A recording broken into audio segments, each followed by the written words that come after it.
ఆయన ఏంటి ఇప్పుడు బెట్టింగ్ యాప్స్ మీద మంచి దుమారం లేస్తుంది. ఏంటి బ్రో పరిస్థితి? న్యూస్ అంతా అదే వైరల్ ఉంది. అయితే గవర్నమెంట్ ఫాస్ట్ గా చర్యలు తీసుకుంటే ఇంకా బాగుంటుంది.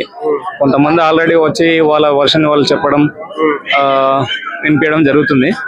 దాన్ని మొత్తానికి బెట్టింగ్ యాప్స్ రద్దు చేయగలిగితే బెస్ట్. రద్దు చేయడం అవుతుందంటారా?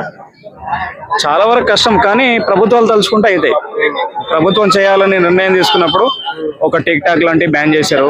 అంతకుముందు ఫేస్బుక్ కానీ వాట్సాప్ కానీ మన దేశం కాదు వేరే దేశాలని బ్యాన్ చేస్తామన్నారు. అలాంటి ఈ బెట్టింగ్ యాప్స్ ని పూర్తి స్థాయిలో బ్యాన్ చేయగలిగితే పబ్లిక్ కి సేఫ్ చేసిన వల్ల అవుతారు. అయితే ఇప్పుడు పల్లవి ప్రశాంత్ అనే వ్యక్తి మనం ఫస్ట్ నుంచి చూస్తున్నాం.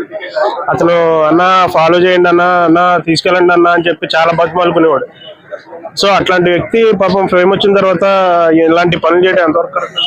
పల్లవి ప్రశాంత్ అయినా ఇంకో సెలబ్రిటీ అయినా చాలా వరకు అందరూ చేసింది మిస్టేకే. పల్లవి ప్రశాంత్ మనం వాస్తవానికి బిగ్ బాస్ వెళ్ళిన తర్వాత ఆయన ఓవర్ యాక్షన్ కూడా కొంచెం ఎక్కువైంది. అది ఎప్పుడైనా ఎదగాలి, ఒక సెలబ్రిటీ అవ్వడానికి పల్లవి ప్రశాంత్ ఎదగడానికి మనందరం కూడా బిగ్ బాక్స్ లో ఓటింగ్ చేసిన వాళ్ళమే. ఎదగడం బాగుంది, ఎదగడంతో పాటు ఒదిగి ఉండడం కూడా ఉండాలి. ప్రతి ఆర్టిస్ట్ కానీ యాంకర్స్ కానీ లేకపోతే వీళ్ళు సెలబ్రిటీ ఇప్పుడు అయిన వాళ్ళు యాంకర్ శ్యామల, ఇప్పుడు విష్ణుప్రియ, సో అండ్ సో, ఇప్పుడు పల్లవి ప్రశాంత్, టేస్టిక్ తేజ, వీళ్ళంతా సెలబ్రిటీ అనుకుని వచ్చారు. ఎదిగిన తర్వాత ఒదిగి ఉండడం తెలియదు. చిరంజీవి లాంటి ఎంత పెద్ద మనసు ఇప్పటికి కూడా ఎంత ఒదిగి సమాధానాలు చెప్తాడు. మామూలు వ్యక్తి క్వశ్చన్ చేస్తే అటువంటిది కూడా తన మంచి మర్యాదగా రెస్పెక్ట్ తోటి ఎంత మంచిగా చెప్తాడు. వీళ్ళకి కొంచెం ప్రౌడ్ ఎక్కువ. ఒక్క ఫేమ్ రాగానే కథం ఇక మా అంత తోపులు లేరు, మేమే ఆల్ ఓవర్ ఇండియా లెవెల్ అన్నట్టు ఫీల్ అయిపోతారు.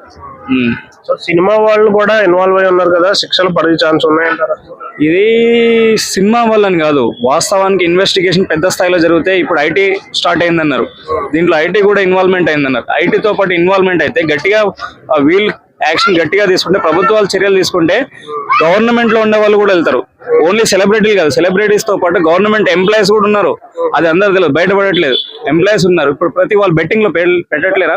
కాకపోతే వీళ్ళేంది సెలబ్రిటీ కాబట్టి వీళ్ళు ప్రమోట్ చేస్తారు. నువ్వు ప్రమోట్ చేసిన వాళ్ళని చూసుకుంటున్నావు, గేమింగ్ ఆడిన వాళ్ళు లేరా? ఒక ఎస్ఐ కూడా ఉన్నారు, అతను కూడా ఈ రోజు ఇన్వెస్టిగేషన్ చేశారంట. ఇలాంటి వాళ్ళు ప్రభుత్వంలో ఉండే వాళ్ళు ఉన్నారు, పొలిటికల్ లో ఉండే వాళ్ళు ఉన్నారు, అందరూ ఉన్నారు. ఒక్కరైనా తేడా లేదు. చర్యలు అనేది తీసుకోదలుచుకుంటే ప్రతి వాళ్ళ మీద చర్యలు తీసుకోవాలి. ఓన్లీ ఏదో 5-10 మందిని చూపించి అదేదో అంటారు కదా, గొర్రెని చూపించి మందని ఎలా కొట్టేస్తారు అన్నట్టు. అట్లా కాకుండా చర్యలు తీసుకుంటే అందరి మీద తీసుకోవాలి, లేదంటే లైట్ తీసుకుని వదిలే. సో ఇప్పుడు బెట్టింగ్ యాప్స్ అనేవి ఇప్పుడు బయటకు వచ్చింది తప్పు అని చెప్పేసి, ఇది జరిగింది, చాలా నష్టం జరిగింది అని చెప్పేసి అన్నారు. సొసైటీలో ఇంకా ఇలాంటివి ఏమైనా ఉన్నాయంటారా? మీరు స్పెషల్ గా బెట్టింగ్ యాప్స్ తో పాటు ఆన్లైన్ లోన్ యాప్స్ ప్రధానంగా ఈ బెట్టింగ్ యాప్స్ రన్ అవ్వడానికి సపోర్టెడ్ లోన్ యాప్స్. వీళ్ళ జేబులో డబ్బులు లేకున్నా ఒక మొబైల్ ఉంటది, ఆ మొబైల్లో జస్ట్ డేటా ఉంటే చాలు, ఒక ఆధార్ కార్డు, ఒక పాన్ కార్డు, ఒక బ్యాంక్ అకౌంట్ పెట్టేసుకుంటున్నాడు, డైరెక్ట్ లోన్ ప్రైవేట్ లోన్ తీసేసుకుంటున్నాడు. ఆ ప్రైవేట్ లోన్ వచ్చిన డబ్బులతోటే ఈ బెట్టింగ్ యాప్ లో పెట్టి నేనేదో ఇన్కమ్ చేసి ఇంట్లో వాళ్ళకో లేకపోతే ఇంకొకరికో వెళ్ళిపోతానని అనుకునే వ్యక్తులు యూత్ అంతా. యూత్ కు ఉద్యోగాలు లేకపోవడం కూడా ప్రధాన సమస్య. ఈ సమస్యలతోటి ఏముంది, డబ్బులు లేకపోయినా ప్రైవేట్ యాప్స్ లో లోన్ తీసుకుని ఆ డబ్బులతోటి మళ్ళీ బెట్టింగ్ యాప్స్ లో పెట్టి ఇవి పోతున్నాయి అవి పోతున్నాయి, మళ్ళీ లోన్ రికవర్ చేయలేక క్రెడిట్ కార్డులు వీటిని యూజ్ చేసి లోన్ రికవర్ చేయలేక సూసైడ్లు చేసుకుని చాలా మంది యూత్ నష్టపోతున్నారు, చనిపోతున్నారు. చెప్పుకోవట్లేదు, ఇంట్లో చెప్పుకుంటే ఇంట్లో వాళ్ళు తిడతారు. ఏం చేసావు డబ్బులు అంటే ఏం చెప్పడానికి ఆధారం లేదు. తిన్నామా అంటే ఎంత తింటాడు, 100-200 తింటాడు. 10,000, 50,000, 1,00,000 అయితే తిన్నాడు కదా. ఒక పార్టీ చేసుకుంటే ఒక 5,000, 10,000 ఖర్చు పెట్టుకుంటాడు.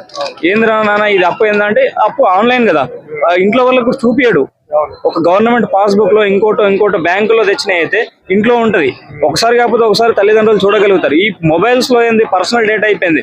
మొబైల్ ని తల్లిదండ్రులు కూడా ఎవరు చూడలేకపోతున్నారు. తల్లిదండ్రులు కాదు, వాళ్ళ కుటుంబ సభ్యులు ఒకరి మొబైల్ ఇంకొకరు చూడలేని పరిస్థితిలో ఆన్లైన్ లో లోన్ తీసుకోవడం, ఆన్లైన్ లో బెట్టింగ్ ఆడటం, ఎటు నుంచి వస్తున్నాయో తెలియదు, ఎటు నుంచి పోతున్నాయో తెలియదు. యూత్ కూడా పక్కదో పడుతున్నారు. ఆ పక్కదో పడకుండా మనకు ఉన్నది ఎంత, మనం ఎంత ఖర్చు పెట్టుకోవాలి, ఎక్కడి నుంచి వస్తుంది, ఇవన్నీ చూసుకొని లోన్స్ జోలికి వెళ్ళకపోవడం బెస్ట్. పబ్లిక్ మనం కూడా అవేర్నెస్ తోటి ఉండాలి. అది గవర్నమెంట్ కూడా ఏమన్నా చెప్తే బాగుంటుంది అంటారా ఈ లోన్స్ జోలికి వెళ్ళొద్దు? గవర్నమెంట్ చెప్పడం కదా, యాక్షన్ అనేది లోన్స్ రద్దు చేయగలిగితేనే best. Loans, private loans, private betting apps, ఈ రెండింటిని రద్దు చేయాలి. ఒక బ్యాంకింగ్ వ్యవస్థ దాన్ని పటిష్టం చేయండి. లోన్ కావాలంటే ఎక్కడి నుంచి వస్తున్నాడు వ్యక్తి ప్రూఫ్స్ అన్ని చూసుకొని లోన్స్ ఇస్తారు బ్యాంక్ వాళ్ళు.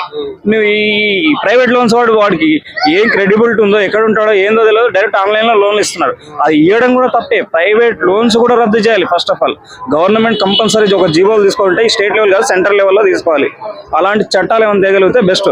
బ్యాంకింగ్ వ్యవస్థను కూడా కాపాడిన వాళ్ళు అవుతారు. బ్యాంకింగ్ వ్యవస్థ ఇప్పుడు దివాలా తీస్తుంది.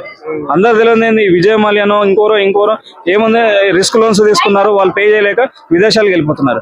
ఇప్పుడు ఏమైంది, ఈ ఉన్నవాడు సామాన్యుడు మధ్యతరగతి ఒక రైతు మామూలు చిన్న వ్యక్తి కట్టకపోతే అతను ఆస్తులు గుంజుకుంటామని, బైకులు గుంజుకుంటామని, ఇల్లు గుంజుకుంటామని, మీరు సీజ్ చేస్తామని బ్యాంక్ వాళ్ళు వస్తారు. ఈ ప్రైవేట్ లోన్స్ వాడు చిత్రహింసలు పెడితే బయట ఒకటి చెప్పుకోలేక సూసైడ్ చేసుకుంటున్నారు. అది ఓకే బ్రో, థ్యాంక్ యూ.